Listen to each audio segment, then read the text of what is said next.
Some people who live and work in Norfolk are staying on high alert. 13 News Now is cutting in with breaking news on that Amber Alert issued out of Virginia Beach overnight. Now, if we can go back to that image of that crash, the reason why this is significant because this Amber Alert issued apparently ended with this crash, as Ashley was telling you about on I-95. Yeah, disappointed and shocked. Those are two of the more common words used by people here in Hampton to describe how they're feeling after learning about Police Chief Mark Talbot's departure less than 2 years on the job. You asked how quickly the water's been rising. If I can get Nehemiah, our photographer, to zoom in on this fire hydrant. Childcare across this country is in need of investment, and that's what the report's looking at. And I was going to follow up on that. You said that it's broken. You gave some examples. Anything else that you can pinpoint to what broke it? How did we get here? You heard that big blast. I imagine that was the water cannon. We heard it and we were like, oh, but it's a reminder.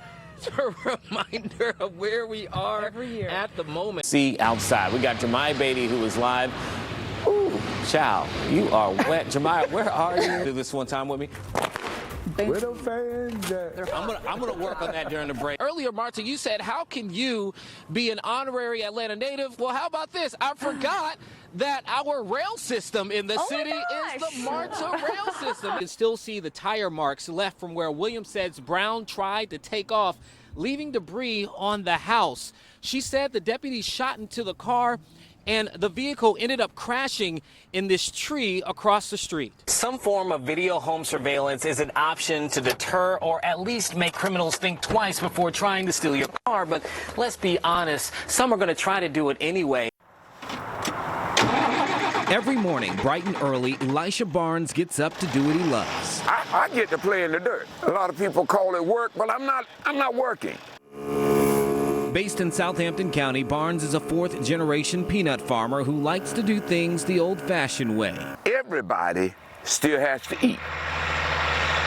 But not everyone has access to healthy food, especially fresh produce. It's something Chris Tan works hard to solve as president and CEO of the Food Bank of Southeastern Virginia and the Eastern Shore. And he came up with a plan to tackle food insecurity and asked Barnes for help. The Food Bank knows a lot about distributing food. We don't know a lot about growing food. The idea is simple. The Food Bank provides the land and supplies, and Barnes grows the food. He keeps half and donates the rest to the Food Bank, which then goes out to feed people in need.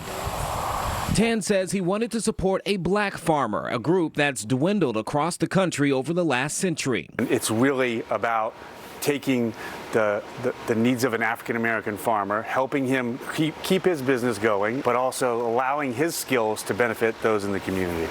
It's hard to farm without land. A local church heard what they were trying to do and offered this 20-acre field for Barnes to get to work. Off Southampton Parkway, this land, now called Izzy's Field, is the site of this one-of-a-kind pilot program. We knew that there was a purpose for this land. We just weren't sure what it was. The members of nearby New Life Church Global have owned the property for years. Eric Majette and Faith Bridges, both pastors at the church, say they've been waiting for an opportunity like this. It's about reaching the community. It's about making a difference. You know, be able to harvest land, be able to have control of it, be able to give this to the community and to the region. Last summer, in its first year, Izzy's Field produced more than 38,000 pounds of sweet corn for the food bank. Volunteers helped distribute fresh food to nearly 200 agencies across Hampton Roads. And there are those that may not appreciate it because it seems like it's a throwback to a time when things were not quite as pleasant. In a way, it's a modern twist to an old practice often criticized for its abuse. Sharecropping became more popular after the Civil War. It allowed farmers to work on land they did not own in exchange for a share of the crop. But black sharecroppers, like Barnes' father, were often mistreated. Today, Barnes owns multiple farms, including where his father once worked. And he says this partnership is a sign of a new day. It heals a lot of wounds that have existed for so long. This year, Barnes and the Food Bank plan to plant even more crops, including watermelon and cantaloupe. It's more work, but it's also more food on people's plates. It's those kinds of things that just keeps waking me up with a new joy to do this every single day.